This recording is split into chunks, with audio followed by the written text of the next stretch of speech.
Regresi linier sederhana. Dosen pengampu Putrisari MJ Silaban SE MSI dalam mata kuliah Ekonometrika.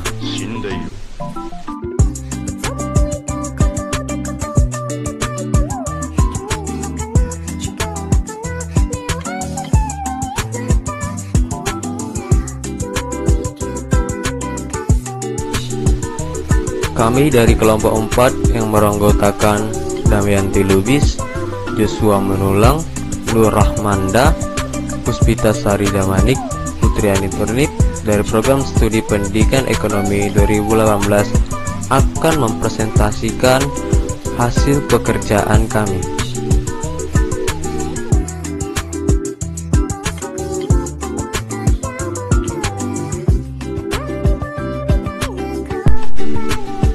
Baik, kita langsung ke inti materi.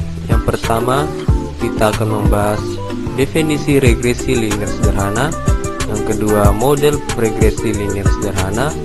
Yang ketiga, visualisasi regresi linier sederhana. Dan yang keempat, tutorial pengolahan data regresi linier sederhana menggunakan aplikasi FY9.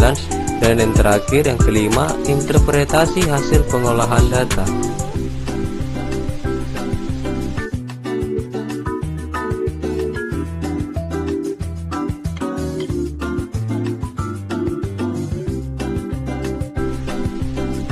Baik, kita langsung masuk ke inti materi yang pertama, definisi regresi linier sederhana.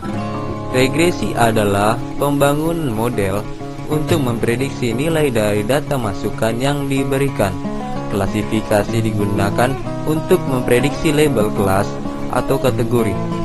Metode utama melakukan prediksi membangun model regresi, yaitu dengan mencari hubungan antara satu atau lebih variabel independen atau prediktor atau X dengan variabel dependen atau respons atau Y.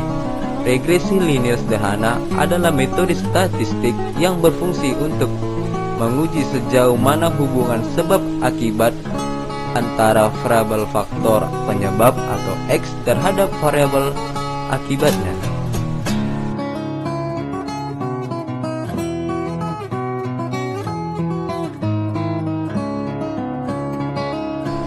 Baik, inti materi yang kedua adalah model regresi linier sederhana, yang rumusnya Y sama dengan A tambah BX tambah error, di mana Y variabel respons atau variabel akibat atau dependen, X variabel prediktor atau variabel faktor penyebab independen, A konstanta atau titik potong sumbu regresi pada garis koordinat, B koefisien regresi atau kemiringan, besaran respons yang ditimbulkan oleh prediktor, dan error variabel tingkat kesalahan yang merupakan satu-satunya komponen acak dalam model regresi.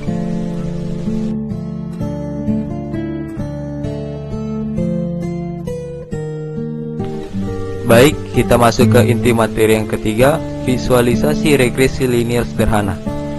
Hubungan antara X dan Y adalah straight line atau linear. Nilai-nilai variabel X independen diasumsikan tetap atau tidak acak. Satu-satunya keacakan dalam nilai-nilai Y berasal dari kesalahan error. Kesalahan error tidak berkorelasi atau independen. Dalam pengamatan berturut-turut, kesalahan error biasanya didistribusikan dengan nilai min 0 dan varian sigma kuadrat, yaitu error n sama dengan delta sigma kuadrat.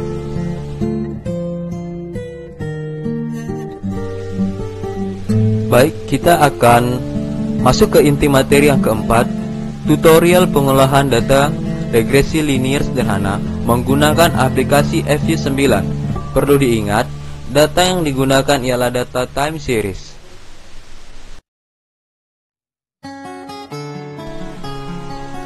Pertama, input data yang akan diolah ke Microsoft Excel. Yang kedua, buka aplikasi Fuse sehingga muncul tampilan sebagai berikut. Lalu klik Open Foreign File atau such as Excel.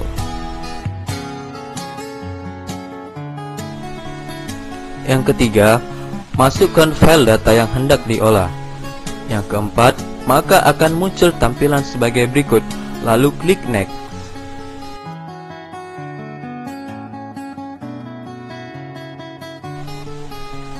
Yang kelima, lalu klik finish.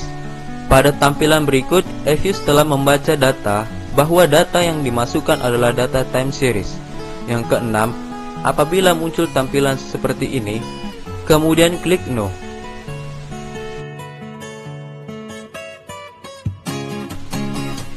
Yang ketujuh, apabila muncul tampilan seperti ini, kemudian klik kanan dan pilih new object. Yang ke-8, kemudian akan muncul tampilan seperti di bawah ini, lalu klik OK.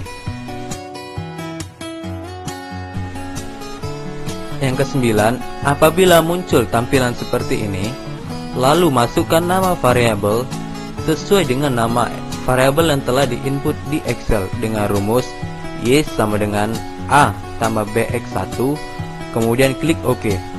Lalu akan muncul tampilan output sebagai berikut.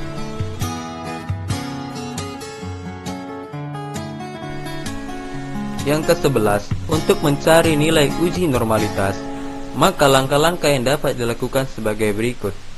Klik View pada tampilan Output, lalu pilih Residual Diagnosis, Histogram Normality Test, kemudian klik kanan. Yang ke-12, maka Efuse akan menampilkan gambar sebagai berikut. Baik, itulah bagaimana cara kita mengolah data melalui aplikasi Efuse 9.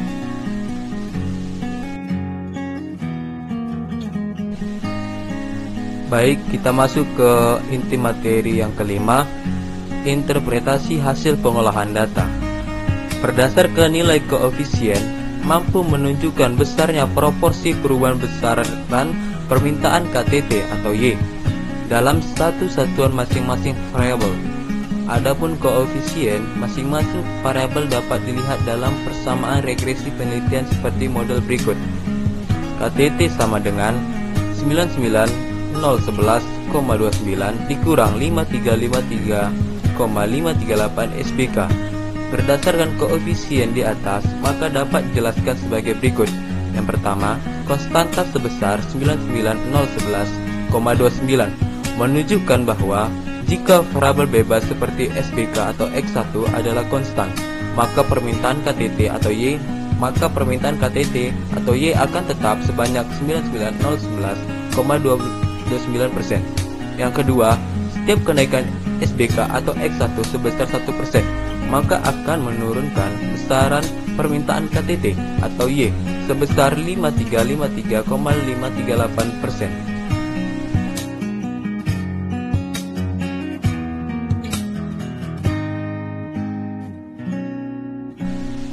Variabel SBK atau X1 berpengaruh negatif dan signifikan terhadap KTT atau Y. Adapun output perhitungan hasil uji parsial atau T dapat dilihat berdasarkan tabel di atas.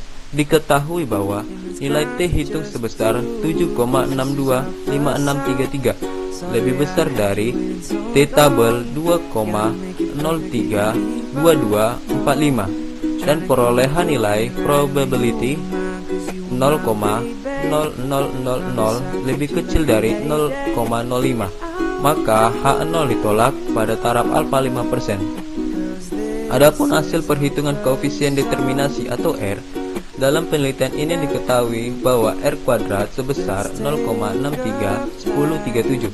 Hal ini menunjukkan bahwa variabel SBK atau X1 mampu menjelaskan model KTT atau Y sebesar 63%. Serta sisanya 37% dipengaruhi oleh variabel lain yang tidak diteliti dalam penelitian ini.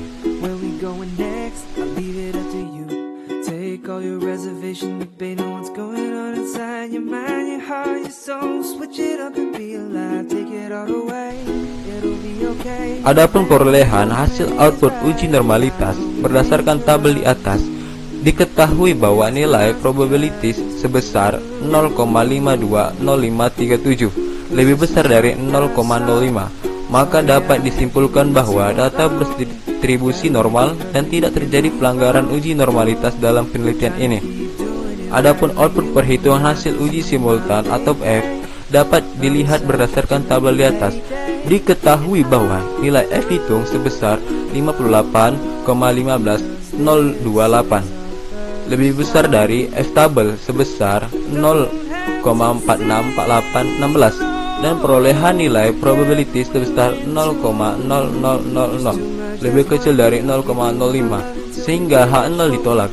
Artinya secara simultan SBK atau X1 berpengaruh signifikan terhadap KTT atau Y pada taraf alfa 5%.